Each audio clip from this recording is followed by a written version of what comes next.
My name is Doug Marcaida.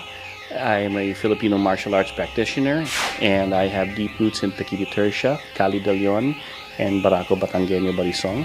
What we're going to be doing today is presenting the art of the Karambit.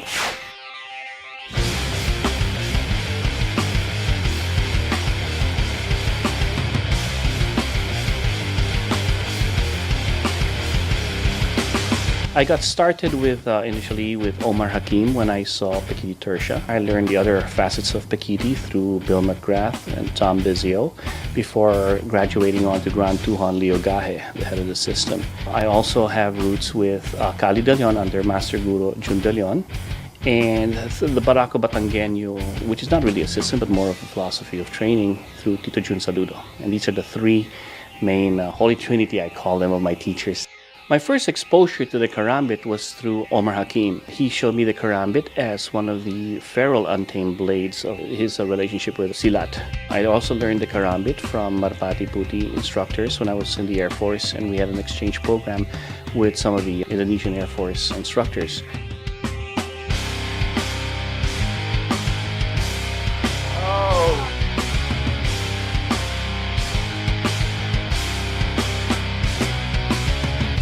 Most martial arts styles that I've seen use the Karambit are from Southeast Asia. The countries of Indonesia and Malaysia practice Silat. In the Philippines, the Karambit is called as sanggot, or used as a farming tool rather than a particular weapon. But when introduced to me by my teachers, we started looking at the Karambit as a curved weapon blade. So it really complements the Filipino martial arts in terms of the knife as a curved blade with the different attributes of controlling because of the curve, but you still have the puncturing, you still have the lacerating, you still have the impact use of the Karambit. When you capture, to cut. See? Cut. It's the sharpness of that, right?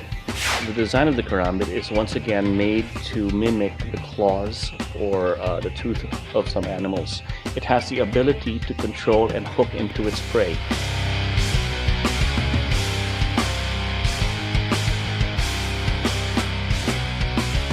Most Karambits, the traditional ones, are double-edged, and you can slash with the weapon on the inside part of the Karambit or the outside part of the Karambit. It has the ability to puncture because of the point. Some Karambits like this has also another point on the edge, so on the drawback can also puncture. Other Karambits have the ability on this side to act as impact when they're hitting with it, but in other versions of it also put another point so they can thrust with it on the top side of the knuckle. So the Karambits are very versatile in its use, and in modern day use you will find that the Karambit has been transferred from a fixed blade into what they have now as a folder version of the Karambit, where the Karambit can be kept legal in use by the ability to have it folded, ease of carry. It stays legal because it is not double-edged. In this particular model here that we're using here, that we're presenting. So this is the modern use of the Karambit as you can find nowadays as a folder. One of the features of the Karambit is that it does have its finger ring in here. And a lot of people believe that in times of stress, the hands may open up and drop the blades. So in straight blades, the ability of that is missing. Whereas in the Karambit, you have that. Break that pinky.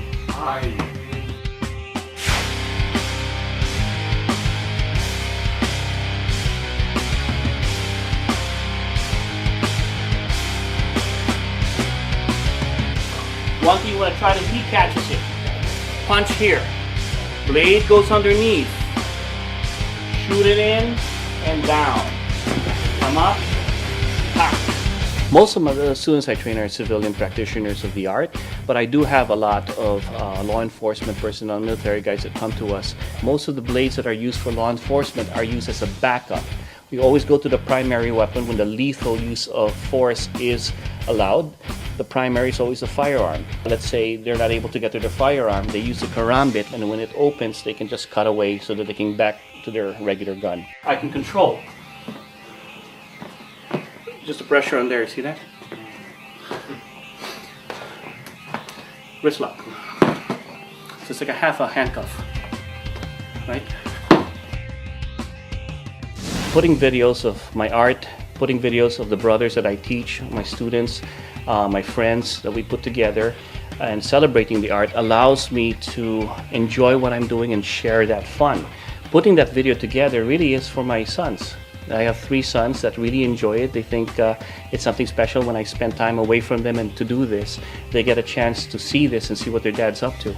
And that's why I do this. And at the same time, I celebrate and I kind of, pay homage to the teachers that have shown me this art and what I've done with it. The karambit, when you wield into it, it's like anything that you do, whether it be a knife, a stick, or a sword. It's a very exotic blade, but if you keep it fun, you always win. It doesn't matter whether it's going to be effective, it's dangerous, it's a weapon.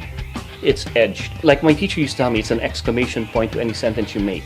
So if you have a good empty hand system, you put a karambit in there, that's your exclamation point.